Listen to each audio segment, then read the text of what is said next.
Semuanya kami silakan.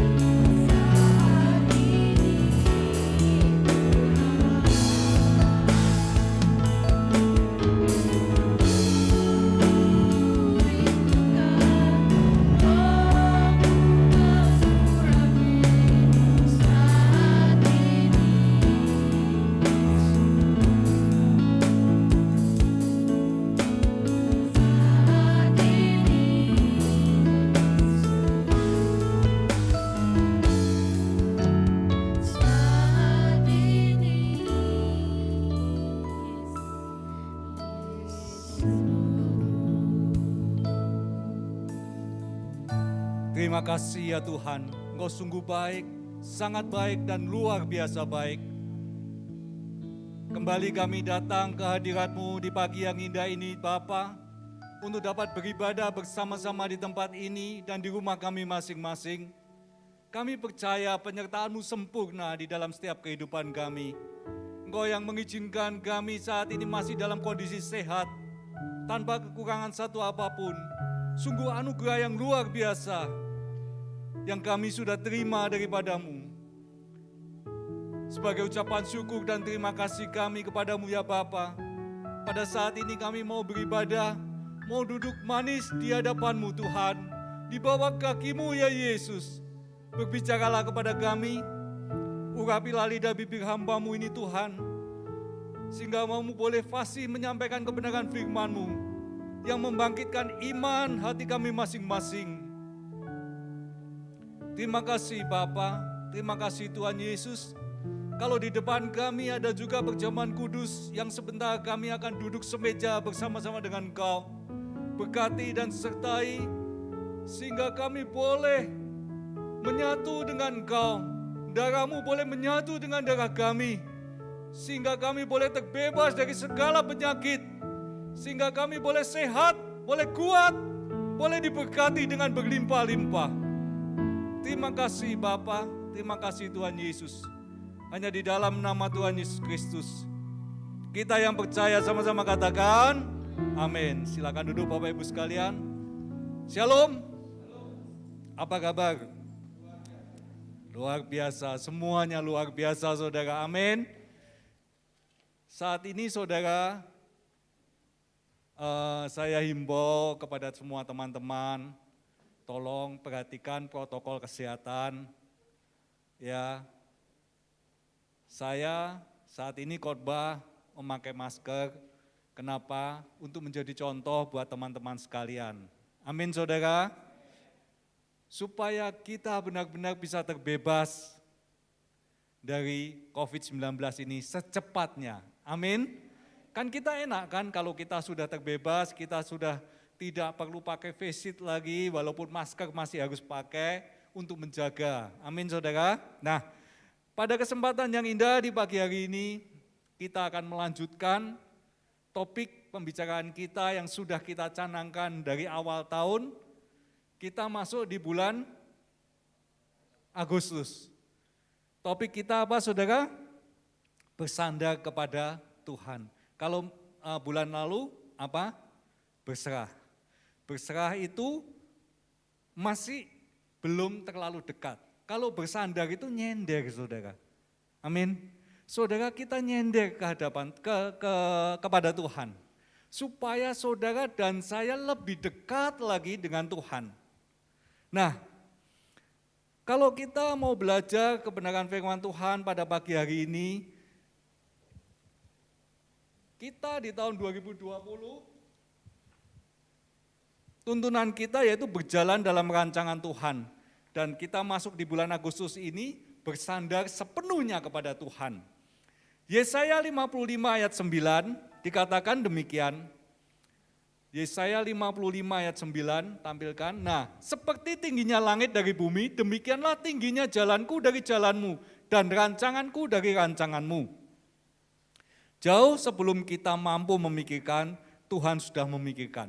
Bahkan sebelum manusia lahir ke dunia ini, rancangan Tuhan sudah ada dan sempurna adanya. Amin saudara. Nah, kalau kita mengerti tentang hal ini saudara, kita harus sepenuhnya mau bersandar kepada Tuhan. Bahkan sebelum kita lahir, kita sudah dipilih oleh Tuhan. untuk supaya saudara dan saya bisa menyaksikan kemurahan Tuhan. Saudara, pada pagi hari ini saya ingin menjelaskan kepada saudara bahwa engkau sangat berharga di mata Tuhan.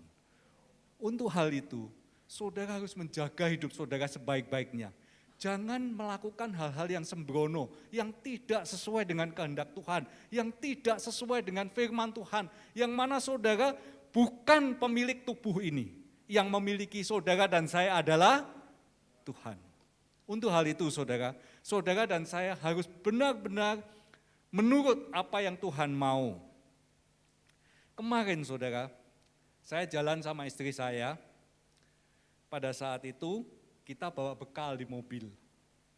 Nah, setelah sampai siang, saya ajak istri saya berhenti, nah kita mau menikmati bekal itu.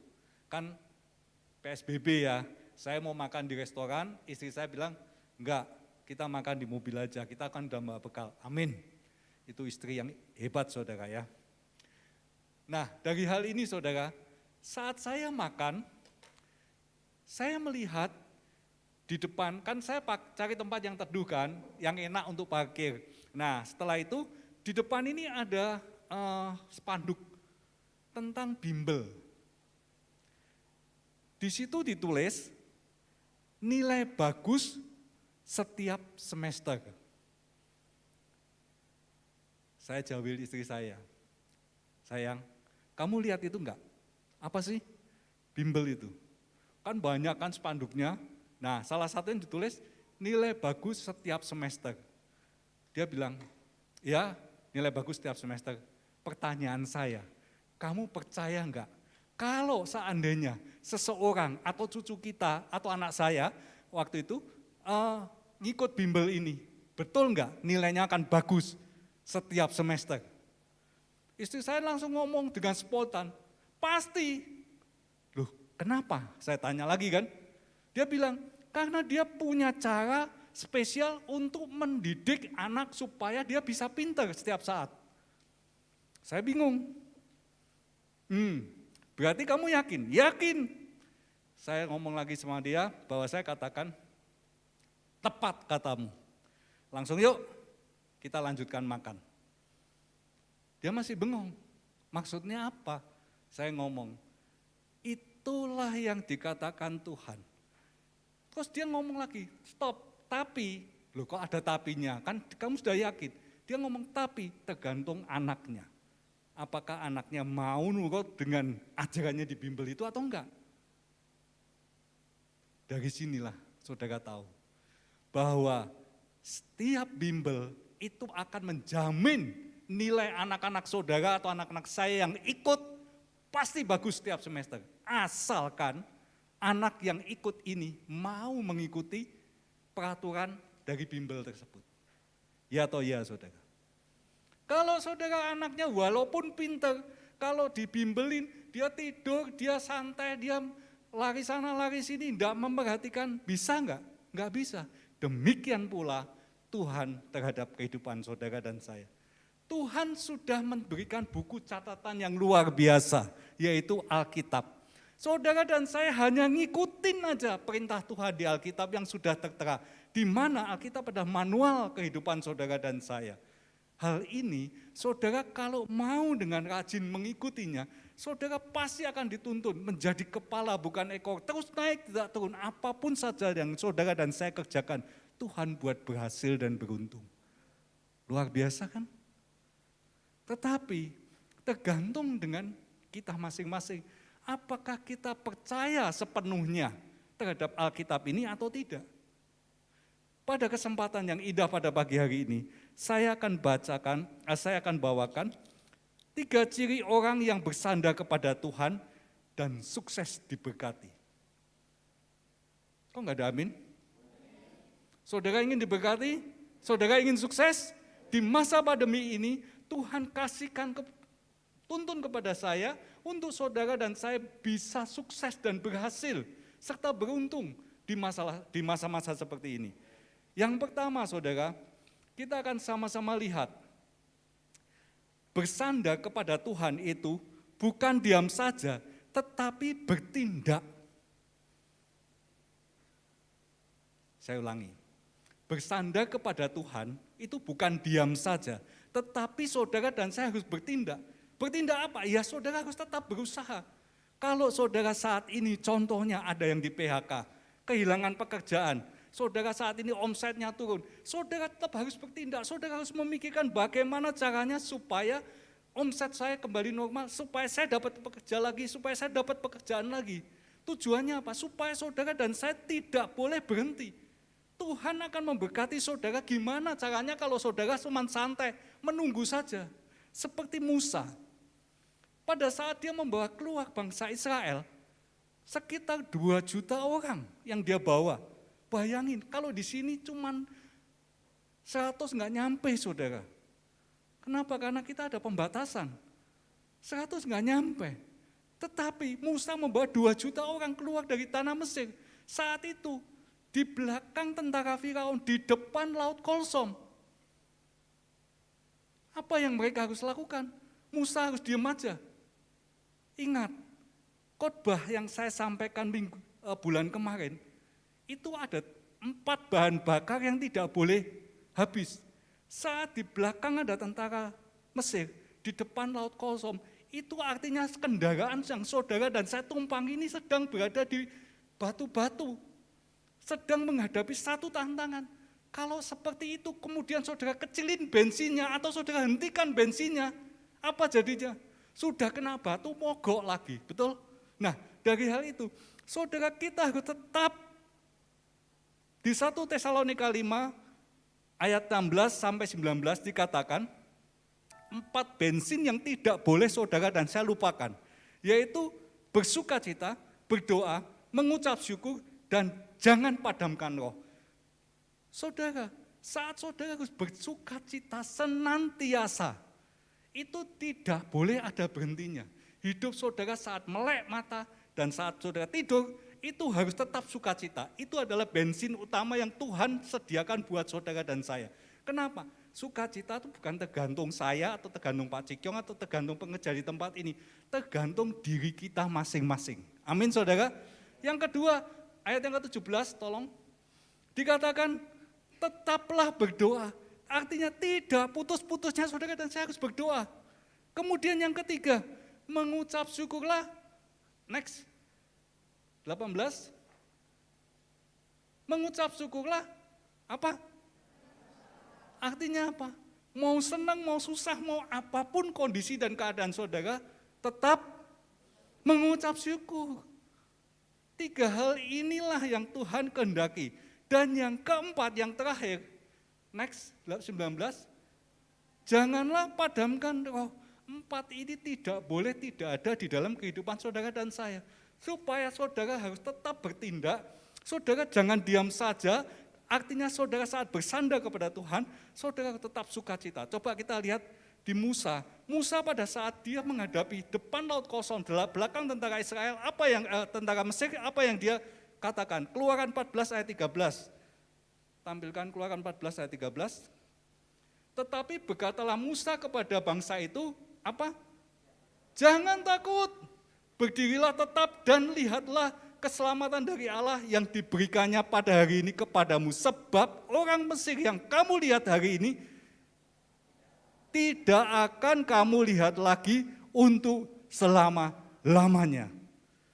Ini kalau saudara sedang kepepet, kemudian seorang pemimpin berkata seperti ini, apa reaksinya? Wah, betul? Saudara akan mengatakan yel-yel yang sangat-sangat menguatkan iman saudara. Seorang pemimpin harus benar-benar bisa bersukacita setiap saat, berdoa. Kenapa? Karena Musa sudah bergumul kepada Tuhan. Tuhan, bangsa Israel kecepit di belakang tentara Mesir, di depan Laut Kolsom. Apa yang harus aku lakukan? Musa tidak henti-hentinya berdoa. Dan saudara, dengan sukacita Musa mengatakan, jangan takut, berdirilah tetap dan lihatlah keselamatan dari Tuhan. Next, ayat selanjutnya, ayat 14. Tuhan akan berperang untuk kamu dan kamu akan diam saja. Yes, yes, yes. Betul saudara?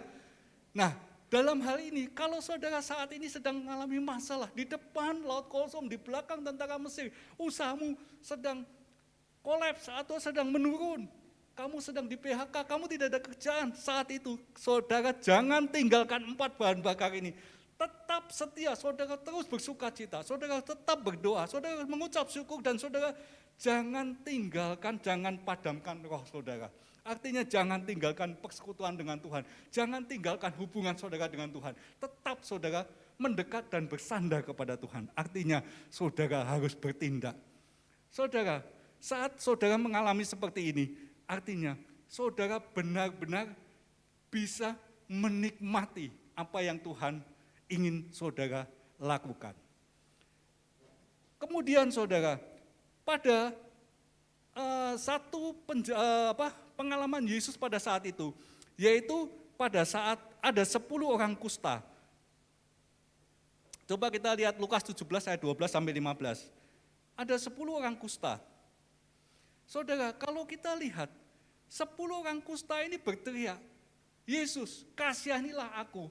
Artinya apa? Dia minta Tuhan menyembuhkan, bukan? Nah, dari hal ini saudara, apa yang Tuhan lakukan dan Tuhan kerjakan saat itu? Apakah Tuhan sembuhkan 10 orang kusta ini? Coba kita lihat, ayatnya yang ke-12. Ketika Yesus memasuki satu desa, datanglah 10 orang kusta menemui dia. Mereka tinggal berdiri agak jauh. Kenapa? Karena orang kusta tidak boleh bergaul dengan orang-orang yang sehat. Dia bisa dirajam.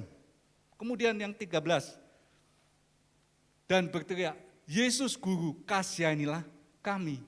Maksudnya apa? Tuhan, sembuhkan aku ini dikucilkan. Kemudian next 14, lalu ia memandang mereka dan berkata, pergilah, perlihatkanlah dirimu kepada imam-imam.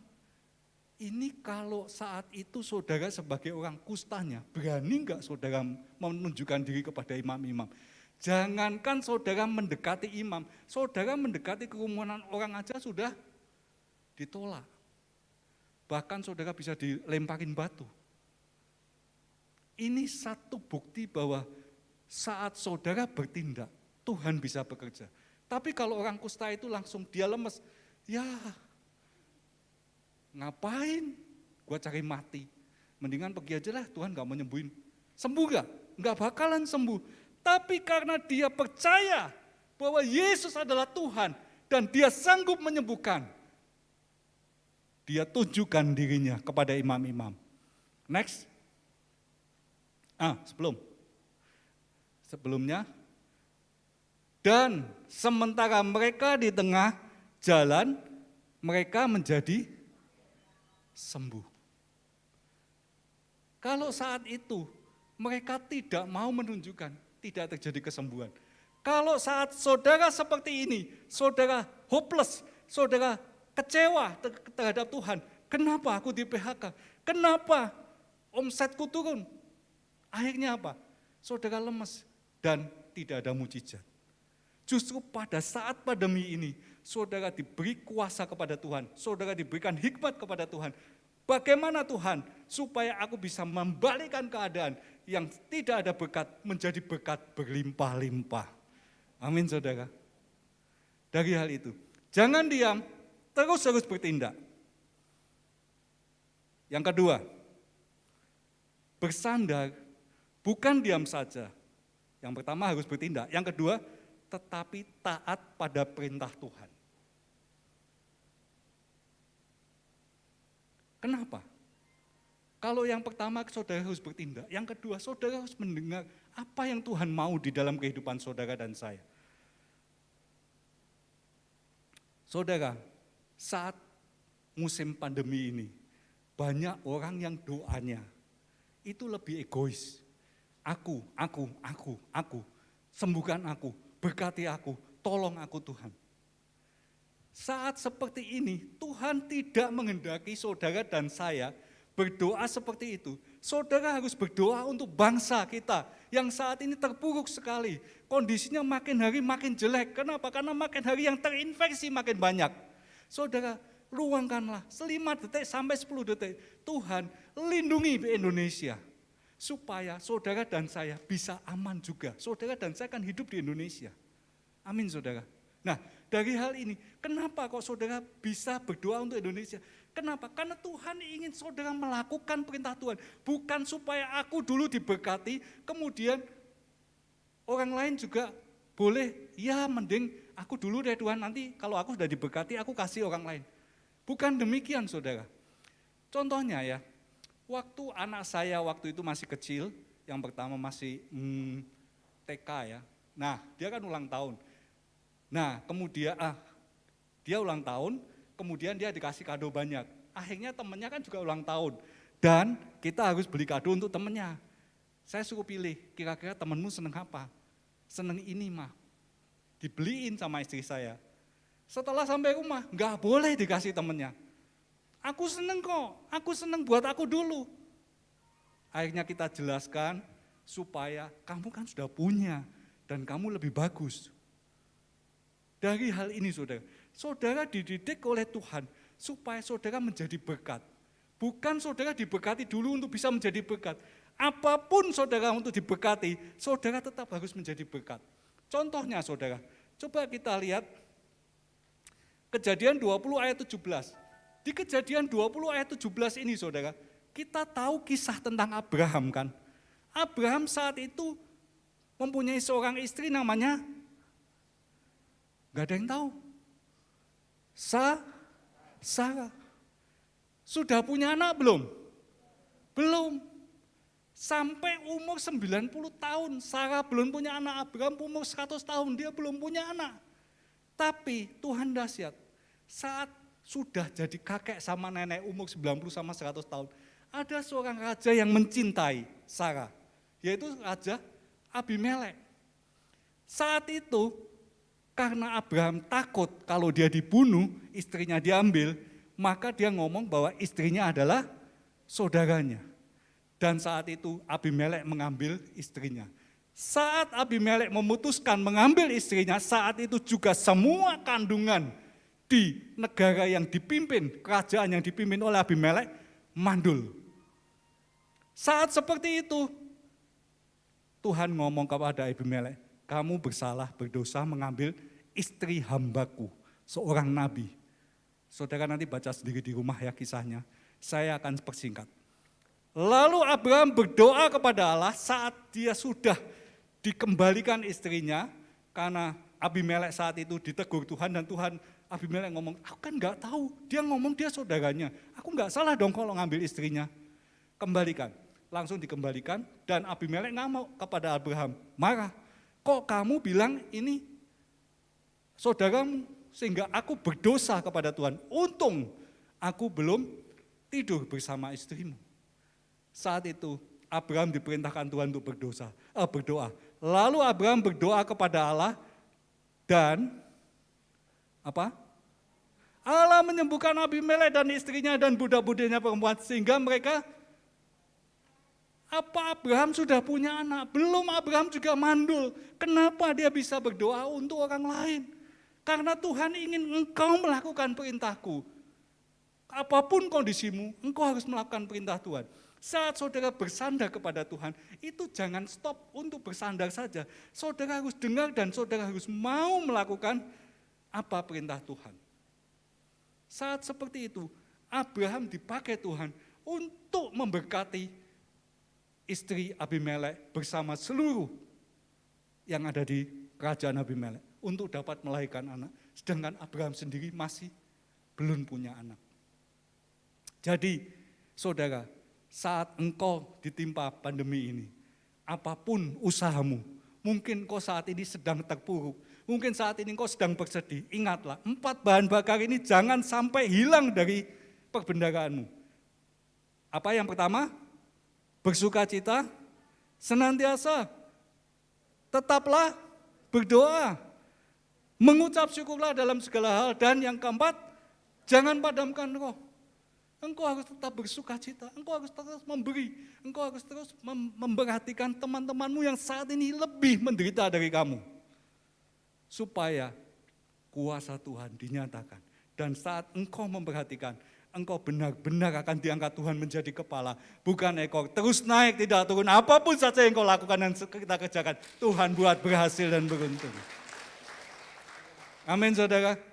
Itu yang ketiga. Yang pertama tadi bersandar bukan diam saja, tapi saudara harus bertindak. Saudara harus berdoa kepada Tuhan, Tuhan beri aku hikmat supaya saudara dan saya bisa diberkati dengan berlimpah-limpah. Yang kedua bersandar bukan diam saja, tapi saudara dan saya harus menaati perintah Tuhan. Kemudian yang ketiga, supaya saudara benar-benar diberkati pada saat pandemi ini, bersandar adalah tidak pernah menyerah. Kalau tadi saudara bersandar harus tetap bertindak, yang kedua saudara bersandar dan bertindak sesuai dengan firman perintah Tuhan, yang ketiga jangan pernah menyerah. Artinya apa? Coba kita lihat 2 Tawarikh 15 ayat 7. 2 Tawarikh 15 ayat 7.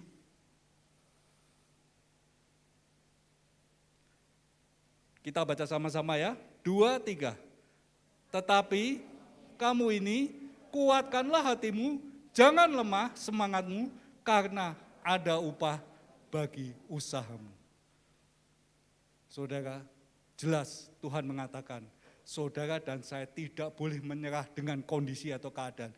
Jangan dengar apa kata orang. Susah, sekarang tambah susah, sekarang tambah lebih susah lagi. Ingat, bersukacita, tetap berdoa, mengucap syukur, jangan padamkan roh. 4 bahan bakar ini tetap harus ada di dalam kehidupan kita. Supaya saudara bisa terus naik, tidak turun. Menjadi kepala bukan ekor. Jangan dengarkan kata orang, tapi dengarkanlah kata Tuhan. Tuhan berkata, tetapi kamu ini kuatkan hatimu, jangan lemah semangatmu, karena ada upah bagi usahamu. Luar biasa kan saudara? Saudara pernah dengar Kentucky Fried Chicken yang ditemukan oleh Kolonel Sanders? Saya baca artikelnya, sungguh sangat menguatkan. Kolonel Sanders ini sejak dia masa muda dia sudah punya restoran. Ya ayam goreng sama sayur segar. Dia punya restoran dan dia saat itu dia cukup berhasil. Yang beli cukup banyak. Tetapi menjelang masa pensiunnya bangkrut habis semua. Di umur 70 dia hanya punya uang 105 US dollar atau sekitar 1,5 juta lah. Dia akan memulai lagi usahanya. Dia tawarkan resep ayam gorengnya 1000 kali kurang lebih ditolak. Dia tidak pernah menyerah. Sampai satu hari dia berhasil dan saudara dan saya bisa menikmati. Kira-kira yang nikmati orang itu berapa jumlahnya saudara? 1 miliar orang setiap hari atau setiap bulan, saya lupa. Bayangin, kalau anggap aja setiap bulan 1 miliar orang yang nikmati. Kalau dia untung 1.000 rupiah aja, berapa setiap bulan penghasilannya? 1 T. 1 miliar kali 1.000, 1 T. Itu kalau 1 bulan saudara. 1 miliar orang yang menikmati ayam gorengnya. Ya, untung 1.000 rupiah 1 porsi. Saudara kalau makan Kentucky 20.000 enggak cukup saudara. Ya anggap aja 20.000, 1.000 rupiah itu enggak ada 10%, 5%. Saudara jual makanan untung 5% mau? Enggak ada yang mau. 30%, bahkan ada yang 100%. Makanan kok 30%? Ini anggap aja untungnya 5%, 1.000 rupiah aja. Sedangkan banyak makan di Kentucky ada yang sampai 20.000, 30.000. 1 bulan 1 T. Itu karena apa? Karena dia tidak pernah menyerah. Bersama Tuhan tidak ada kata menyerah. Amin saudara. Kita percaya bahwa Tuhan sanggup mengubahkan keadaan menjadi lebih baik. Saudara, percayakah saudara dan saya kalau saudara menjadi sehat, kuat, diberkati? Amin. Beri kemuliaan buat Tuhan kita. Haleluya. Itulah saudara, kalau kita percaya kepada Tuhan, saudara harus tetap bersandar kepada Tuhan. Yang pertama, bersandar, jangan diam saja. Yang kedua, bersandar, melakukan kehendak Tuhan. Yang ketiga, bersandar, jangan pernah menyerah. supaya saudara dan saya terus diberkati. Keadaan saudara yang saat ini terburuk, mungkin di bawah, lebih jelek dari Kolonel Sender yang punya uang cuma 1,5 juta di tangan. Saudara bisa Tuhan ubahkan menjadi 1 T. Amin. Saya rindu semua jemaat Tuhan di tempat ini diberkati Tuhan dengan luar biasa. Saya rindu semua jemaat Tuhan di tempat ini diubahkan menjadi konglomerat semua. Amin. Beri kemuliaan buat Tuhan kita. Mari kita bangkit berdiri. Kita akan masuk ke perjamuan kudus, saudara. Biarlah kasih, kuasa, anugerah dan damai sejahtera Tuhan turun kepada kita semua dari saat ini sampai selama-lamanya. Terima kasih Bapa, kalau hamba-Mu sudah selesai menyampaikan kebenaran firman-Mu, sekarang Engkau sendiri akan beracara kepada kami. Kami akan duduk semeja dengan Engkau. Biarlah Engkau sendiri yang terus menjamah dan menyertai kami. Engkau saja yang memberikan kami kesehatan, kekuatan, dan berkat yang berlimpah-limpah. Terima kasih Bapa, terima kasih Tuhan Yesus. Hanya di dalam nama Tuhan Yesus Kristus